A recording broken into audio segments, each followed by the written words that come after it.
This is part 3 of a series of videos that will cover decision trees. In this video, we will finish the implementation of the classification decision tree in Python from scratch. Hi, my name is Michael, and I run a blog called Inside Learning Machines, where I cover topics in data science and machine learning. My aim in this blog is to dive deep into machine learning algorithms and explain how they actually work.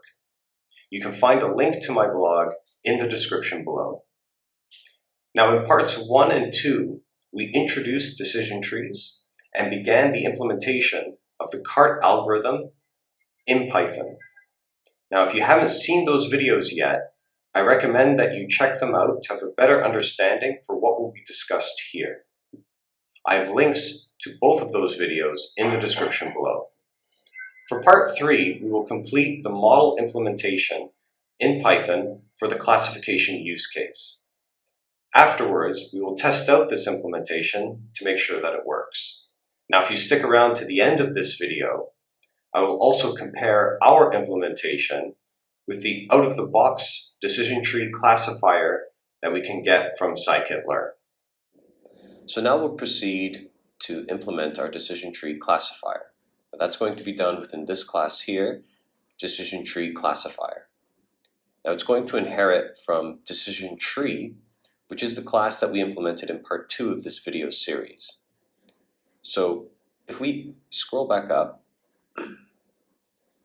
we can see that in our implementation of DecisionTree, we have two abstract methods, impurity and leaf value.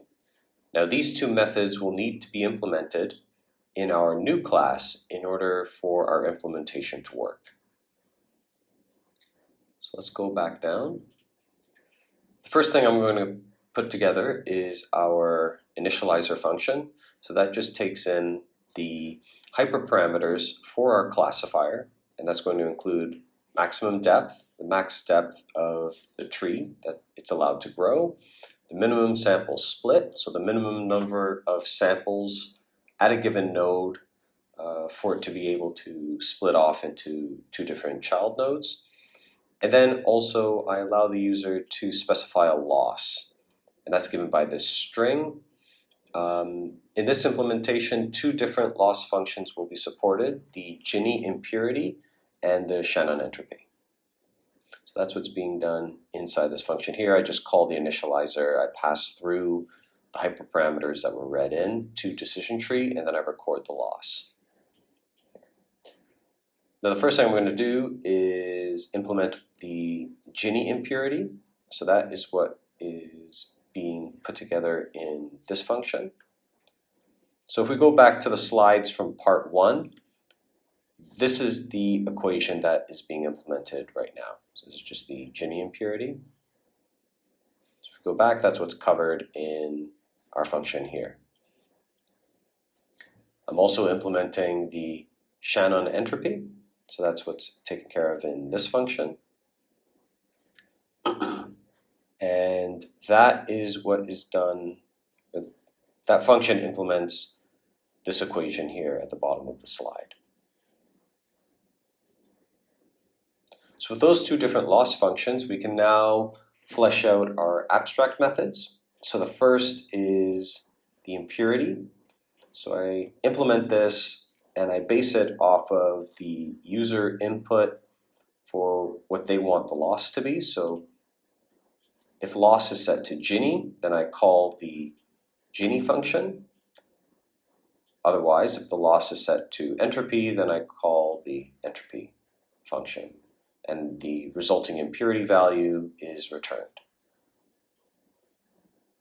Now the leaf value is just the mode of the class labels for the input data D. So that's all that's being returned. And that's it. That is all that was required to finish our decision tree classifier. So now we will go on to test and make sure that this implementation actually works. So let's start by just running this cell. Okay, so now we will load in the breast cancer data set. This is available from Scikit-Learn. And we can just get a rough sense for the data that we're dealing with. So we can see that we have 569 samples associated with these data, and there are 30 input features that are included in this array X. Now I want to check to see if the class labels are balanced. Now, there's going to be 2 class labels for these data for malignant and benign cases. The malignant cases are given by a value of 0, whereas the benign are given for a value of 1. So we can see here with this bar plot that the 2 cases are not balanced. Roughly 62% of the samples are benign, with the remainder being malignant. So the first thing that I'm going to want to do is balance out these data, at least for the training set. So when we train the decision tree, it should see an equal number of samples from both cases. So I'm going to do that in the next couple of cells. So first I'm going to work out how many samples I need per case for training. And then here I'm just going to partition out the data based on the class label and then assemble a training set that will have an equal representation for both classes. The remaining samples will then just be grouped together to form a test set. I'll run this cell, and now we can do a histogram again for the training data. And here we can see that the 2 class labels are balanced, so this is good. Now we can do a histogram for the test set, and we can see here that roughly 82% fall in the benign case, with the remainder being malignant.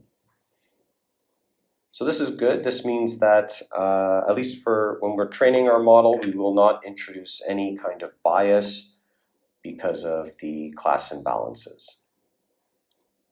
Okay, so now that we have that done, we can actually run or train our decision tree classifier. Now, because we only have 30 input features, we don't need to be worried about the problem of having too many features for this tree. Normally, if you have the case of, say, thousands of different features, applying a dimensionality reduction technique such as principal component analysis might be a good approach to include in your pre-processing.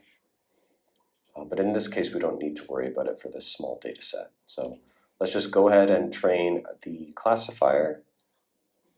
Note the hyperparameters I'm using, so I'm forcing it to grow to only a depth of 5, and we're going to be using the Gini impurity. So let's produce some predictions, and now we can get some metrics on the test data. So we can see here, these results look pretty good. We have an accuracy of 95, precision's at 100%, and a recall of 94. So these are really nice values. Now let's see how these values compare with what we can get from Scikit-Learn. So first I'm going to import the decision tree classifier from Scikit-Learn. I will declare an instance and train it using exactly the same hyperparameters that we used before. Okay, and now I will get some predictions on the test set, and let's measure the performance.